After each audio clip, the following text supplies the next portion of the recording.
하나님 말씀 구약 에스겔서 47장 1절로 5절 말씀을 봅니다. 구약 성경 1227페이지입니다. 교독합니다. 그가 나를 데리고 성전 문에 이르시니 성전의 앞면이 동쪽을 향하였는데 그 문지방 밑에서 물이 나와 동쪽으로 흐르다가 성전 오른쪽 제단 남쪽으로 흘러내리더라.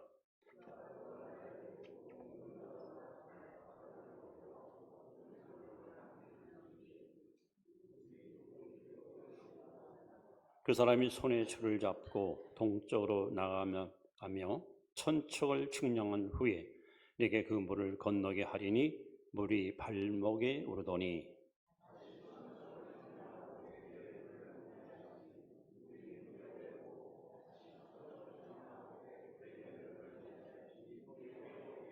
같이 봅니다. 다시 천척을 측량하시니 물이 내가 건너지 못할 강이 된지라 그 물이 가득하여 헤엄칠 만한 물이요 사람이 능히 건너지 못할 강이더라. 아멘. 옆에 분에게 항상 은혜와 진리가 충만하시 바랍니다. 하나 더 합니다. 아무리 입맛이 땡겨도 더위는 먹지 맙시다.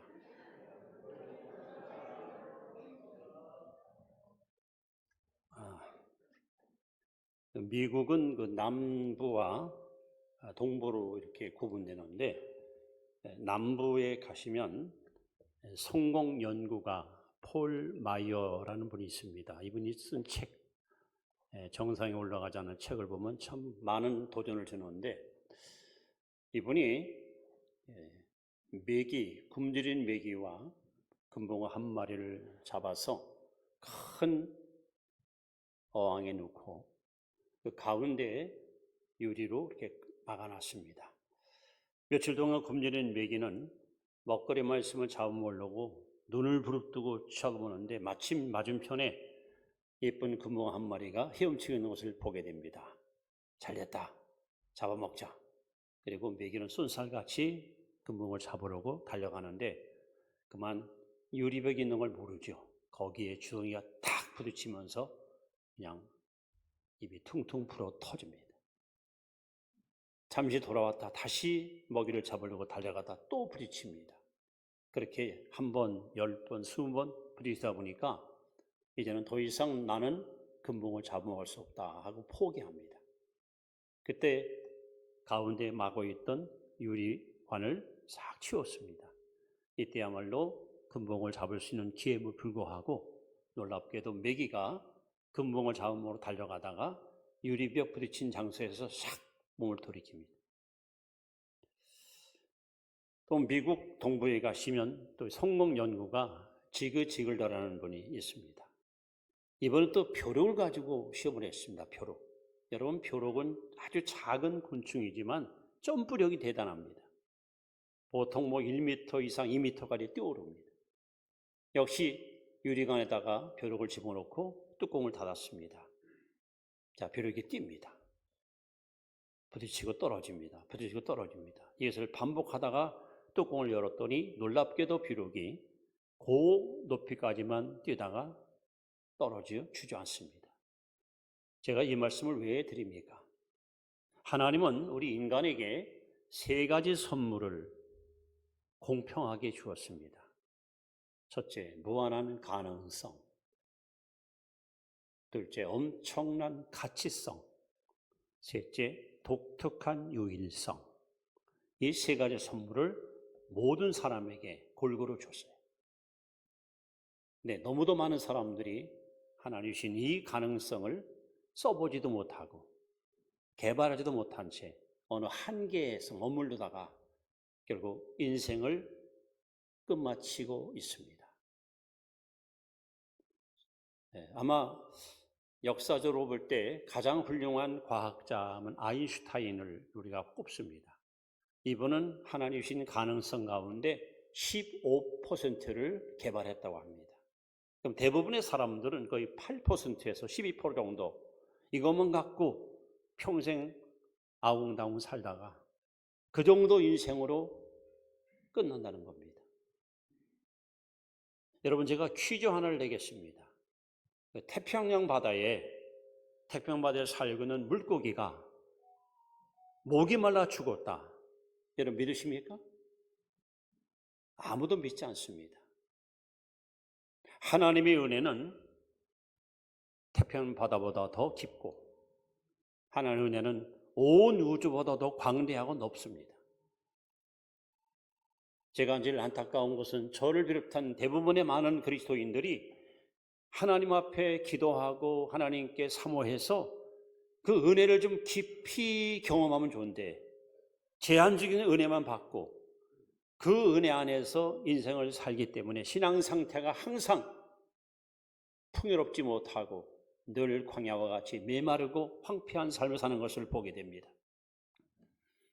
오늘 하나님은 고린도전서 12장 31절에 우리에게 이렇게 말씀합니다.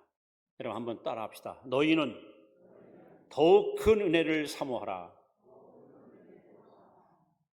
너희는 더욱 큰 은혜를 사모하라.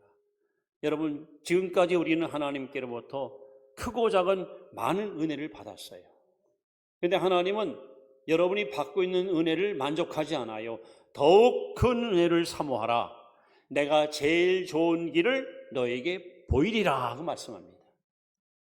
즉, 더 큰 은혜가 있어요. 여러분 아직까지도 맛보지 못한, 경험하지 못한, 체험하지 못한 더욱 큰 은혜가 예비되어 있습니다. 그 은혜를 받아야 됩니다. 그리고 그 은혜 안에서 우리는 마음껏 헤엄치고 행복한 신앙의 삶을 살아야 됩니다. 바로 그 은혜 받는 비결을 오늘 성경을 통해서 여러분에게 소개하려고 합니다. 그럼 더 큰 은혜가 뭘까요? 좀 구체적으로 세밀하게 좀 말씀을 드리도록 합니다. 첫째는 이사야 1장 18절 말씀을 통해서 은혜를 함께 나눴으면 합니다. 같이 읽습니다. 시작. 여호와께서 말씀하시되 오라 우리가 서로 변론하자. 너희의 죄가 주홍과 들지라도 눈과 같이 희어질 것이요 진홍같이 붉을지라도 양털같이 희게 되리라. 자, 여기 두 중요한 단어가 등장합니다. 하나는 눈, 또 하나는 양털. 자, 은혜가 두 가지가 있어요. 눈과 같은 은혜가 있고 양털 같은 은혜가 있습니다. 여러분, 우리 겨울 되면 눈을 많이 보잖아요. 여기도 뭐 눈 올 때 많이 오면은 뭐 무릎까지 막 쏟아지는 것을 경험하고요. 그리고 눈이 왔을 때 그 설경이 아름다워서는 사진을 많이 이렇게 좀 보관하고 있는데, 일단 온 천지에 하얀 눈이 덮이게 보다면 그 설경이 너무 아름답고 바라볼 때마다 왠지 마음도 깨끗하는 것 같고 정화되는 것 같은 느낌을 받습니다. 문제는 뭡니까? 햇볕이 나오면, 햇살이 빛나면 이내 눈은 녹아내립니다. 눈이 녹게 되면은 그 감추었던 더러움과 감추었던 지저분한 것이 다 드러납니다. 이래 눈과 같은 은혜는 한마디로 하면 일시적인 은혜예요.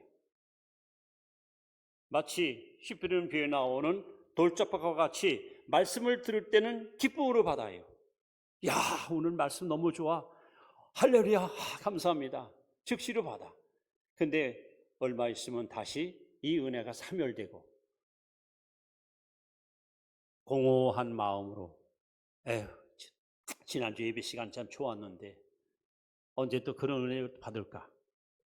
우리는 일시적인 은혜를 받고 은혜 받았다 여러분 어디 가서 큰 소리 치지 마시고 양털을 보십시오. 양털은 변함이 없습니다. 세월이 지나도 흰색을 그대로 유지하고 보존합니다. 하나님은 저 여러분들이 이렇게 찰나적이고 순간적이고 일시적인 눈과 같은 은혜가 아니라 양털처럼 영구적이고 지속적인 은혜를 받기를 원합니다. 이것이 큰 은혜예요. 이 은혜가 여러분에게 넘치게 임하기를 바랍니다. 눈 같은 은혜를 받으면 당장은 보기 좋아요. 왜? 산과 들과 모든 것이 눈으로 덮여지니까 희고 깨끗해 보기 좋아요. 아까 말씀한 대로 햇빛 나오면 그대는 막 쓰레기통도 드러나고 지저분한 물건도 보여지고, 우리는 이런 은혜를 받았다고 여러분 어디 가서 자랑하지 마시고 양털처럼 변함없는 영구적인 이런 더 큰 은혜를 받아서 여러분 안에 항상 은혜가 충만하기를 축원합니다. 자, 두 번째 이런 은혜가 또 있습니다. 이번에는 요한복음 4장 13절로 14절 말씀입니다. 같이 읽습니다. 시작. 예수께서 대답하여 이르시되 이 물을 마시는 자마다 다시 목마려오니와, 그 다음에 내가 주는 물을 마시는 자는 영원히 목마르지 아니하리니 내가 주는 물은 그 속에서 영생하도록 솟아나는 샘물이 되잖아. 여기 보면 큰 은혜가 있습니다. 어떤 은혜? 샘솟는 은혜. 여러분은 지금까지 대부분 교회 와서 주일날 목사님이 또 주는 생명수 한 모금 마시고, 아, 오늘은 좀 가람목이 좀 해소됐다. 오늘은 내 마음이 뭔가 좀 평안이 오고 행복감이 있구나. 그리고 또 다음 주 기대감을 또 나와서, 아, 오늘도 변함없이 나에게 은혜 주실 거다라는 여러분 희망 갖고 여기 오신 줄 압니다. 여러분, 언제까지나 남이 떠다주는 거, 남이 먹여주는 것을 먹고 살 겁니까? 이제 좀 자립하셔야죠. 여러분 스스로 여러분 속에서 샘솟는 은혜를 맛보고 살아야죠. 예수님께서 요한복음 7장 37절, 38절 이렇게 말씀합니다. 명절 끝날 곧 큰 날에 예수께서 외쳐 가라사대 누구든지 목마르거든 내게로 와서 마시라. 나를 믿는 자는 그 배에서 생수의 강이 흘러 넘치리라. 보십시오, 여러분. 우리 주님이 우리에게 주고 싶은 은혜는 떠먹고 겨우 목이나 축이는 정도의 은혜가 아니에요. 여러분, 이 뱃속에서 콸콸콸 솟아나는 생수와 같은 은혜, 이 은혜를 주님 우리에게 주기 원합니다. 오늘 예수님께서 사마리아 수간성에 가서 우물가에 있는 여인과 대화하는 내용이 요한복음 4장에 잘 나와 있습니다. 이 여자가 물동을 이고 와서 물을 기르러 때 예수님이 다가와서 여인이여 내게 물 한 모금 주시오 했더니 당신은 유대인인데 어찌 사마리아 나에게 물 달라고 하십니까? 하면서 굉장히 어떤 편견을 가지고 예수님을 대합니다. 예수님이 뜻밖의 말씀합니다. 이 물을 먹는 자는 다시 목마르거니와.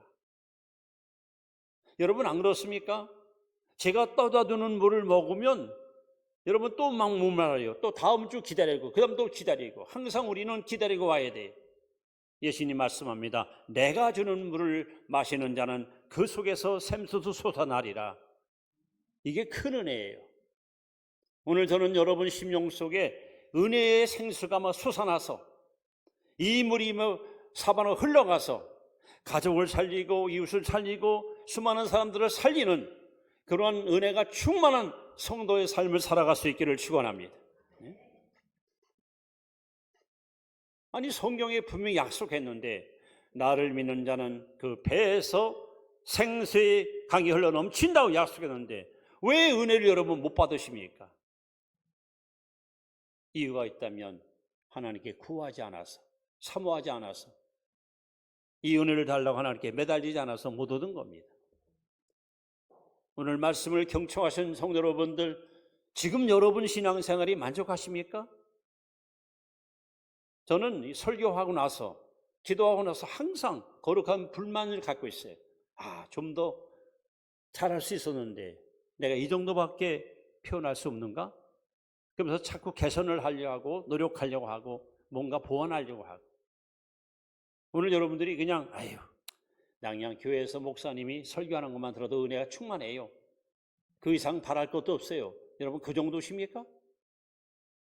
그리고 아까 말씀한 금붕어 이야기, 겨루 이야기처럼 한계를 그어놓고 이 이상은 더 바랄 것도 없다. 여기서 만족합니다 하고 여러분 그대로 정체 상태에 머물 것입니까? 하나님은 안타깝게 여길 거예요. 마치 여러분 우리가 자녀를 양육할 때에 남의 집 아이들은 그냥 무럭무럭 막 쑥쑥 자라요. 우리 아이랑 같이 이렇게 소붙으니까 우리 아이는 그 아들 어깨만큼밖에 키가 안 커요. 그럼 여러분 부모 마음이 어떻겠어요? 얼마나 마음이 여러분 속상하겠어요? 우리 하나님도 똑같습니다. 하나님은 저 여러분들의 믿음이, 여러분의 심령 상태가 멈춰 있는 것이 아니고 정체된 것이 아니고 향상하고 발전하고 성장하고 자라나서 에베소 4장 15절 말씀처럼 그렇게 풍성한 그리스도까지 성장하기를, 자라나기 원하십니다. 기독교는 여러분, 남이 떠다주는, 남이 먹여주는 물 먹고 그 갈증을 해소하려고 그렇게 여러분 게으른 신앙생활 하지 마시고 여러분 속에서 막 샘솟는 이 큰 은혜를 받아서 이 샘솟는 생물을 이웃들에게도 여러분 공급할 수 있는 여유롭고 넉넉한 은혜 충만한 성도의 삶을 살아갈 수 있기를 다시 한번 주의 이름으로 축원합니다. 자, 세 번째는 감취 은혜가 등장합니다. 이번엔 요한계시록 2장 17절 말씀입니다. 같이 읽습니다. 시작. 귀 있는 자는 성령이 교들이 하시는 말씀을 들을지어다. 이기는 그에게는 내가 감추었던 만나를 주고 또 흰돌을 줄 터인데 그 돌 위에 새 이름을 기록한 것이 있나니 받는 자밖에는 그 이름을 알 사람이 없느니라. 감추인 은혜가 있어요. 감추인 보화. 무슨 말씀입니까? 이스라엘 백성들이 광야에서 40년 동안 매일 새벽마다 하나님이 만나를 그에게 주십니다. 그 중에는 욕심을 부리는 사람이 있어가지고 많이 걷어다가 자기 텐트에다가 이렇게 숨겨놓으면 하루만 지나면 다 썩어버려요. 벌레가 있으면 먹을 수가 없어요. 하나님은 오로지 하루치 일용할 양식만 주었습니다. 그래서 보통 만나는 아무리 보관하려고 해도 보관도 안 되고 하루만 먹으면 다 썩어집니다. 그런데 이 감추인 만나는 성전 안 지성수 법궤 안에 들어있거든요. 이거는 썩지도 않고 수백 년, 수천 년 동안 영원히 보존할 수 있습니다. 하나님은 바로 이 감추인 은혜를 여러분이 받기 원합니다. 그러려면 신앙의 단계를 우리가 잘 기억할 필요가 있습니다. 예를 들어서 믿음의 성 아브라함이 살던 고향 땅은 갈대아 우르입니다. 메소포타미아. 하나님은 떠나라 명하십니다. 그래서 일단 떠나서 그들이 정착한 곳이 하란입니다. 다시 하나님이 찾아왔습니다. 또 떠나라고 하십니다. 결국은 창세기 12장 5절에 마침내 가나안 땅에 들어갔더라. 갈대아 우르, 하란, 그다음에 가나안. 이스라엘 백성들의 신앙 여정이 있습니다. 애굽은 세상을 의미합니다. 그다음에 광야를 지나 그다음에 가나안. 성전에 가시면 성전 뜰이 있습니다. 그다음에 성소가 있습니다. 그리고 성소와 지성소 사이에 천막이 있고 취장이 있고 그 안에 지성소가 있어요. 거기는 대속죄일 날 대제사장이 한 번만 들어갈 수 있는 이 바로 지성소의 법궤는 예수 그들을 상징하고 있습니다. 다시 말하면 여러분 성전 뜰만 밟고 왔다 갔다 하는 그런 피상적인 은혜자가 되면 안 됩니다. 우리는 성소에 들어가서 떡상도 먹고 기도도 하고 하나님의 빛도 우리가 흡입해야 돼요. 흡입. 그런데 거기서 만족하면 안 됩니다. 우리는 지성소에 들어가서 예수 그리스도를 깊이 여러분이 경험해야 됩니다. 예수로 충만한 삶을 살아야 됩니다. 이것이 바로 감추인 은혜입니다. 여러분이 그 예수님을 경험해서 주님과의 그 영적인 어떤 대화, 교제, 사귐을 매일같이 갖게 되면 내 속에는 아름다운 영적 비밀이 있어요. 이 비밀이 있어야 여러분 신앙생활이 훨씬 더, 마치 나무로 말하면 뿌리가 땅속에 잘 뻗어야 그 나무는 건실하게 자랍니다. 뿌리가 전부 밖으로 기어 나오면 이 나무는 여러분 태풍 불면 그냥 뽑혀버리고 쓰러지고 맙니다. 마찬가지로 여러분 감추인 은혜가 있어야 돼요. 공개되지 않고 하나님과 남아의 비밀 속에 갖고 있는 신비한 은혜를 여러분이 마음속에 담고 있어야 여러분 은혜 생활이 항상 여러분에게 행복과 만족을 제공할 수 있는 겁니다. 이왕 은혜 받을 거 하루만 먹고 사라지는 보통 만나가 아니라 지성소에 있어 100년, 1000년 동안 보관할 수 있는 감추인 만나와 같은 이런 은혜를 여러분 받아서 이것이 여러분 오늘만 이 자리에서 행복과 감사가 아니라 매일매일 삶 속에서 여러분이 그냥 내면의 기쁨과 충만함을 항상 유지하고 살아가는, 그래서 정말 누가 봐도 저분은 진짜 은혜가 충만하다, 저분은 성령에 붙잡혀 사는 사람이다, 저분 속에는 오직 예수로 충만하고 가득 차 있다, 여러분 그런 성도의 삶을 살아갈 수 있기를 다시 한번 주의 이름으로 축원합니다. 이렇게 눈과 같이 일시적인 은혜가 있는가 하면 양털처럼 영구적인 은혜가 있고, 남이 떠다주는 물을 마시면 또 갈증이 나잖아. 그러나 솟아나는 은혜가 있어요. 더 나아가서 하루 먹으면 없어지는 보통 만나가 아니라 오랫동안 세월이 지나도 사그러지지 않고 영구하게 보존되는 특수한 만나가 있어요.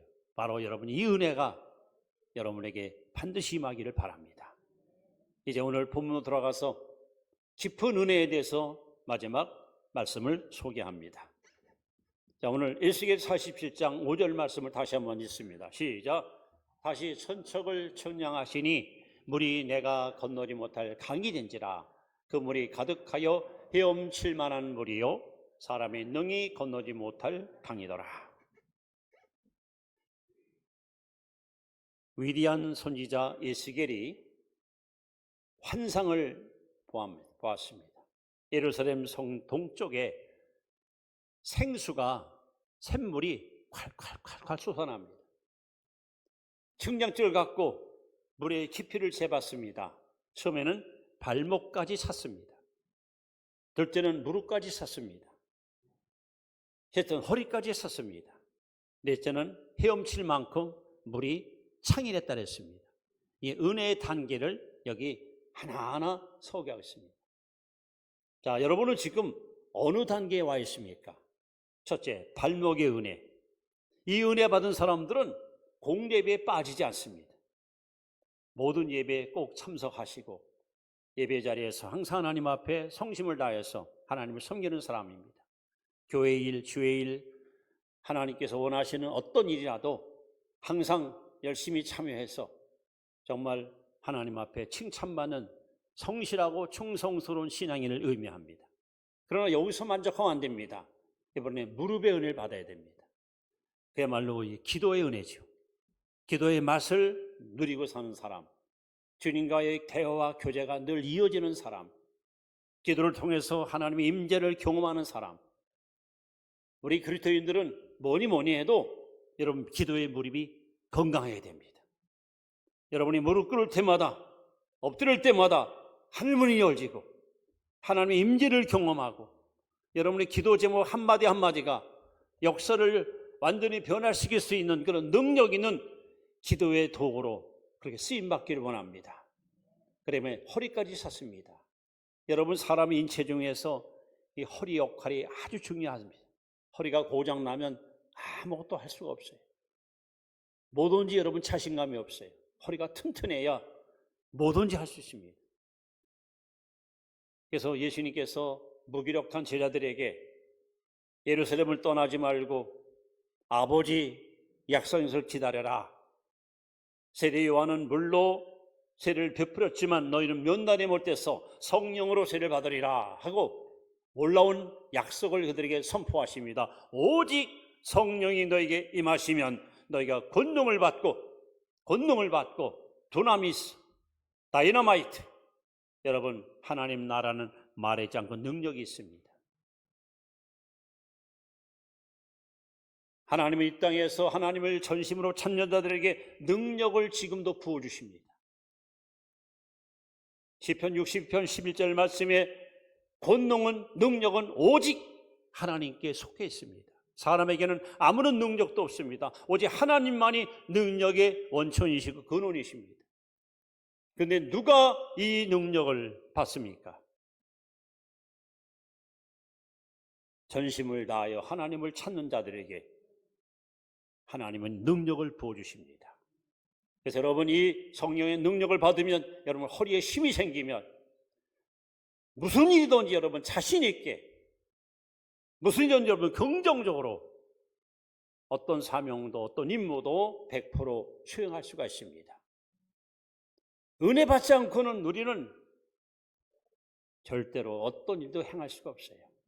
능으로 힘으로 절대로 여러분 못하는 것이 신앙생활이에요. 발목 은혜 받으셨습니까?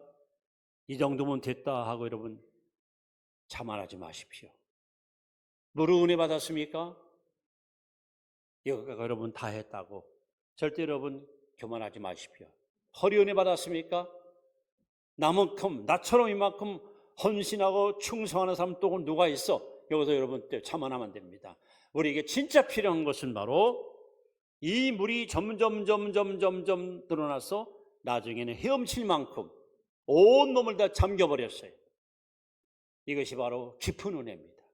이 은혜를 여러분 꼭 받아야 됩니다. 그래서 물속에 완전히 잠겨버리면 남을 흘리던 눈, 비방하는 입, 조롱하던 이런 모든 것들이 다 물속에 잠겨서 그야말로 나와 세상 간 것 없고 구성한 주만 보여지는 이러한 영적으로 위대한 사람으로 변화받는 겁니다. 오늘 하나님께서는 저 여러분들이 피상적인 은혜를 받고 그것으로 만족하지 말고 깊은 은혜를 받고 깊은 은혜 안에서 마음껏 헤엄치며 하나님을 찬양하는 그런 충만한 성도 되기를 원하십니다. 하나님의 소망을 여러분 꼭 이루어 드릴 수 있기를 바랍니다. 네? 여러분, 깊은 물은 고요히 흐릅니다. 깊은 물은 절대 소리내지 않습니다. 은혜도 얕은 은혜를 받으면, 냇물처럼 얕은 은혜 받으면 막 그냥 뭐 혼자 은혜 받은 것처럼 막 떠들고 자랑하고 간증하고, 나 어제 하나님 음성 들었어, 나 오늘 새벽에 기도하다가 뭐 응답 받았어. 그 얕은 은혜 받고 여러분 떠들지 마세요. 깊은 물은 고요히 흐릅니다. 깊은 은혜 받으면 조용히 묵상 기도해도, 조용히 하나님께 간구해도 하나님의 말을 움직일 수 있는 그런 영적으로 깊은 그런 영성이 뛰어난 이런 은혜를 여러분 우리는 받고 살아야 됩니다. 그래서 오늘 주님이 말씀합니다. 너희는 더욱 큰 은혜를 사모하라. 내가 제일 좋은 길을 너희에게 보이리라. 여러분, 눈 같은 은혜, 일식 은혜 받지 마시고 양털처럼 영구적인 은혜를 받고 누리시기 바랍니다. 남이 떠다주는 물 받고 갈증을 늘 누리고 살지 마시고 이 배에서 생수 흘러넘치는 이러한 은혜의 주인공으로 살아가길 바랍니다. 성전 뜰에서 왔다 갔다 하고 성소에 들어가서 은혜 받았다 하지 말고 지성소, 예수님 계신 곳에 들어가서 그분을 경험하고 사는 이러한 신령한 은혜의 주인공 되기 바랍니다. 발목과 무릎과 허리를 지나서 온 놈이 물에 잠기듯이 여러분 이 깊은 은혜 속에 빠져서 마음껏 하나님을 찬양하는 복된 성도 되기를 바랍니다. 아까 우리 부른 302장 찬송가 가사를 보세요. 많은 사람이 얕은 물가에서 그냥 출렁거리는 파도 보고 무서워서 도전하지 않아요. 예수님께서 바닷가에 태어나서 바다에서 잠바고 온 제자들에게 뭐라고 말씀합니까? 깊은 데로 가서 그물을 던지라 이거예요. 여러분, 언제까지나 얕은 물가에서 받은 은혜 가지고 그거 갖고 여러분 인생을 살려고 하십니까? 깊은 은혜를 받아야 돼요. 깊은 은혜를 여러분 경험해야 됩니다. 이런 은혜 받은 사람들이 교회를 섬기고 사명을 감당할 때 좋은 열매를 기대할 수 있습니다. 여러분, 예시겔 41장 우리 5절까지 얘기하는데 그 다음 내용을 쭉 읽어보십시오. 이 물이 막 차고 넘치가 어떻게 됩니까? 사방으로 흘러가겠죠. 물이 흘러가는 곳마다 나무가 막 번성합니다. 고깃대가 막 몰려옵니다. 여러분 은혜 충만해 보세요. 은혜 충만하면 많은 인맥을 하나님께서 여러분에게 이끌어 주십니다. 좋은 사람들 하나님 붙여주십니다. 여러분이 추구하고 꿈꾸는 일을 행할 수 있도록 하나님께서 모든 상황과 여건을 하나님 마련해 주십니다. 한마디로 여러분 역사의 주인공이 되는 거예요. 삶의 구심점이 되는 거예요. 저는 우리 교회가 비록 규모가 크지 않지만 정말 깊은 은혜가 충만한 교회가 되어서 이 지역의 수많은 영혼을 살리고 그들의 심령을 소생시키는, 누구든지 이곳에 와서 생수를 마시고 마음껏 구원의 기쁨을 노래할 수 있는 이런 신령한 재단 되기를 소원하고 있습니다. 사람은 할 수 없지만 하나님은 할 수 있습니다. 여러분 더 큰 은혜를 사모하십시오. 하나님은 사모하는 영혼을 만족해 하시고 주린 영혼에게 좋은 것으로 채워주십니다. 이제 말씀을 이렇게 마무리합니다. 여러분 예시겔 34장 26절 말씀을 같이 한번 봅니다. 시작. 내가 그들에게 복을 내리고 내 산 사방에 복을 내리며 때를 따라 소낙비를 내리되 복된 소낙비를 내리라. 어제 이 말씀을 준비하다가 비가 억수로 오더라고요. 근데 이 말씀하고 너무 이렇게 매치가 돼가지고 야, 내일도 설교 시간에 좀 그냥 쏟아졌으면 좋겠다. 비가 막.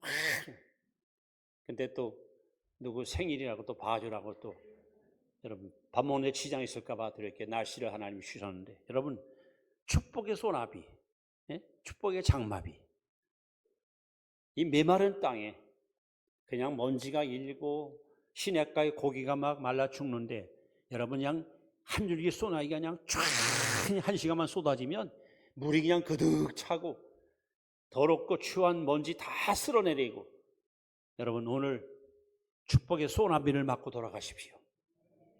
이 자리에 그냥 축복의 장마비가 쏟아져서 누구든지 메마르고 시든 영혼들 이곳에 오는 자들마다 여러분 속에 말할 수 없는 은혜가 충만하고 심령이 새로워지는, 그래서 항상 은혜의 바다에 여러분 들어가서 마음껏 하나님 앞에 경배와 찬양 올려드리는 은혜 충만한 성도의 삶을 항상 보존하고 유지하고 살아갈 수 있기를 다시 한번 주의 이름으로 축원합니다.